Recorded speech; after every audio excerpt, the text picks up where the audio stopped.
This was the man of the hour from Oklahoma, new entry into the conference, the sophomore Kyrene Washington. The second attempt at 7.4.5, and he just slips over barely.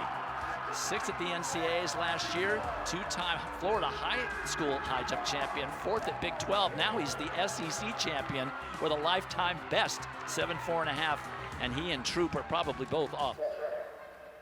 And out very well is Bercier, the freshman from Oklahoma. And now here comes Daves and Lewis. Daves, Bercier.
Off and running on a day that is going to be jam-packed with preliminaries on the track. No finals. Normally the first day of the two-day event. We've got the DMR finals and the two 5,000-meter finals for men. Landscape of the NCAA and the mile in particular, that bar is only continuing to be raised, getting more and more. Back to Kiplimo and Helmerich.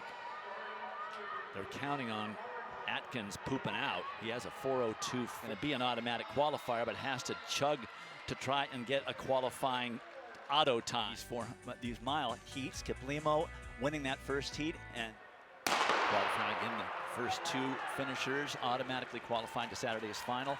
And then the next two fastest times over the 4 heats will qualify. We talked about how well Ruben has run, not only in the mile, but he also ran that 1,200 leg for Arkansas yesterday. He's also coming off a recent personal best over the 3,000-meter events. Fernando Morales of Oklahoma, one of the newcomers to the SEC, currently taking the lead with Kazgai in pursuit. 62-second second 400 meters, and Reyna running extra distance around the curves to stay out of trouble as he moves up closer to the lead. Maybe he's going for it. Reyna's going to win it easily. Kazgai trying to make it. No, not going to happen. There are the results. Reyna and Kip Knockwell, like the men, they're looking for a 10-runner final. We took a very quick look at Lorena Rangel Batres, who was the anchor for the LSU. Yet again to Askell, so she has back-to-back runner-up performances from last season. And now here comes Chirono, challenging for that second automatic spot, and Hardy outleans her at the tape. There are the official results. We'll have to see if that third-place time by Deborah Larry slow to the top, but a very good start. Michael Larry is right there. It's going to be Fakaridi at the tape. To try to get ahead of somebody, continue. It's all the way on the right of your screen. Tima God Bless out well, followed closely by Victoria Repero, who goes down. To the left, but a big distraction as well, I think, for the whole heat. Here's Liston. She's out well, followed closely by Charmel Holmes, but it's going to be Liston easily winning the heat. Liston wins it at 7:17. Charlton and Holmes had experienced some sickness. Had a lot of sickness in the indoor season, and Coach Edric Florial said it took a lot out of him, and now 5 making up the stagger in lane 4. That Samuel Toile of Oklahoma, the freshman, challenging for the pole bubble currently. Running mechanics, and he got the job done. Big run. You did a good job, Onojuvuepo.